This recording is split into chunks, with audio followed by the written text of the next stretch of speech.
Okay, so the recent Cambridge Analytica, Facebook scandal has ruffled the internet's collective feathers. Once again, we are reminded that we live in an era where it's a bit too easy to overshare. If you are still fuzzy on what all the data has been used for, political consultants use the information gathered to target different types of people with different types of ads. Based on the data, the politician is advised on where they should hold a speech, what to say, how to brand themselves. Attempts to manipulate the masses are nothing new and certainly not exclusive to the post-Facebook era. But it's a good idea to try and not make it too easy. After all, does the Facebook app really need all the permissions we are giving it? Do we really need to tag every activity and every location we visit? Nope. So, if you have decided to keep using Facebook, but would like to be a bit more mindful with what you divulge, we've compiled a bunch of tips for you to keep you from oversharing. Let's take a look at what we can do in terms of app permissions and settings: iPhone permission settings, Android permission settings, Facebook app privacy settings. On your iPhone, open the Settings app and scroll down until you find Facebook. If you have ever given Facebook the permission to look for your location, use your camera, or microphone, this is where you can disable those permissions. If you want to tag yourself for being at a bar, you can do so manually, by looking for the place within the app. If you want to upload or send a photo, take it with your dedicated camera app, then send it within the Facebook app. Easy as that, no need to grant those permissions if you are feeling paranoid about them. If you have Messenger, WhatsApp, and Instagram installed, you can do the same for them. Same rules apply. Go into Settings, Apps, Facebook Permissions. You can disable location here. Now, a lot of speculation is going around that Facebook may or may not be using your phone's microphone to listen for keywords that may help with ad targeting. We won't go as far as to comment whether these are true or false, but if you are worried about this, go ahead and disable access to microphone and camera. From here on out, whenever you want to share a clip or photo, don't take it with the Facebook app. Instead, go into your camera, take your photo, go back to Facebook and share them manually. If you have Messenger installed, and you most probably do the same with its permissions. Same goes for Instagram and WhatsApp. You can easily share videos and pictures that you've already taken with your camera through those apps, no reason to give them access to your phone's resources. Now, open up the Facebook app and access the sandwich menu, which is the rightmost tab. Scroll down to Account Settings, Privacy. In Manage Your Profile, you will be able to manage your profile data, the city you live in, where you went to school, your workplace, phone number, family and relatives. You know, if you delete these now, there's no guarantee they will actually be wiped from the internet forever. But at least take a mental note of what you've shared and what you'd like to not share in the future. Back in Privacy, the Limit Who Can See Past Posts option is also a great nuke-it-all option if you suddenly feel remorseful about sharing too many posts with a setting of Public or Friends of Friends. Basically, it will instantly switch all your posts that you've ever made to the Friends setting.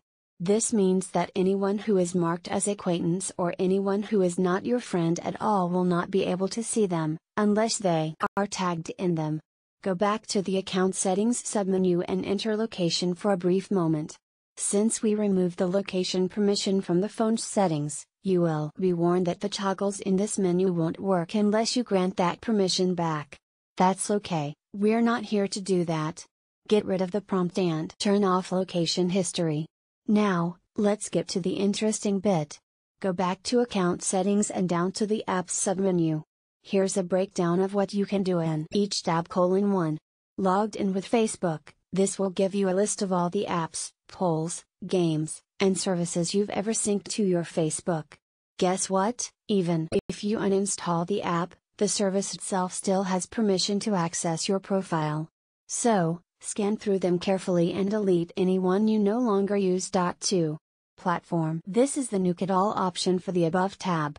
If you want to stop the Facebook platform from interacting with any website, any app, and any service you ever visit, enable this. This means that, from now on, you will have to use alternative methods to log in other apps, if such are available. 3. apps others use. The main issue with the Cambridge Analytica scandal was not only that they siphoned profiles of people that were taking an online quiz, but also managed to collect all of the data on those people's friends lists. In fact, many apps will do this. They will ask for access to your friends list and then collect names, pictures, bios, posts, current city, activities and so on. Enter this menu and turn off everything. 4. Old versions of Facebook for mobile. This menu should only concern you if you have an ancient smartphone with a really old Facebook. Back in the day, you couldn't choose which groups of people should be able to view your posts. This option here lets you lock in a default setting for a post's audience, in case you still use an old BlackBerry from time to time. Once more, go back to account settings and enter the ads submenu. This is another interesting one. Here, you will see what Facebook knows about your potential interests and let you remove them. Now, we wouldn't say this is exactly the devil right here. If a person loves dogs and technology, we're pretty sure that they'd be delighted to get an ad about a new app that helps you train dogs, right? But, for the sake of privacy and awareness, take a good look at those menus and choose what you want to remove. 1. Your interests. This lists the categories that Facebook thinks you like. Tap See All Your Interests if you want to delete some or all of them too. Advertisers you've interacted with. This is an important submenu. It will not only show you which advertisers' ads you've clicked on, but also which one of them actually have your contact info. 3. Ad settings. Pretty basic. This is where you choose whether or not the data that Facebook has on you can be used to target you with ads that are more relevant to you. 4. Hide ad topics. This submenu can be used if you're tired of seeing ads for specific categories like games, pets, etc. You can disable ad topics for 6 months, 12 months, or forever. Now that we've gone through the settings and permissions, it's time to have a real talk about what we are actually posting, liking, and sharing. Okay, Facebook is a social media and we obviously want to use it to get in touch with our social circles. So don't post at all. Is a pretty counterintuitive tip. But really, do you need to tag yourself in every business you visit? Remember, we disable location settings, but if you make a post saying "Down in Papa John's y'all," and tag yourself, you are kind of inviting the Facebook algorithm to go, "Hey, this guy likes pizza." And, of course, a crazy selfie shared among friends can do no harm.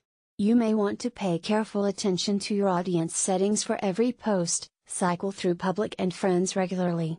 But Facebook analyzes photos and now it knows how I look. Yeah, so does Google and Apple.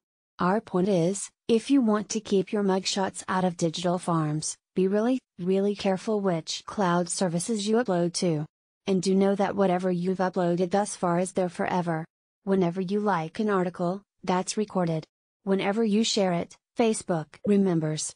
So, remember that your Facebook profile is just an online avatar of yourself. And we advise you to sculpt and structure that avatar in a specific way, make it a character that is detached from you but still has your interests. For example, if you are interested in smartphones, by all means like, visit, and converse in smartphone-oriented pages. The ads you see will be relevant to your interests and everything that corporations will be able to learn about you from your profile is going to be, "Yeah, this is Joe. He likes phones." On the other hand, sharing your family tree, doing a photo dump of the last birthday party or wedding you attended, getting into every political or religious discussion, filling out your profile data to the T. Those things might be a bit too much.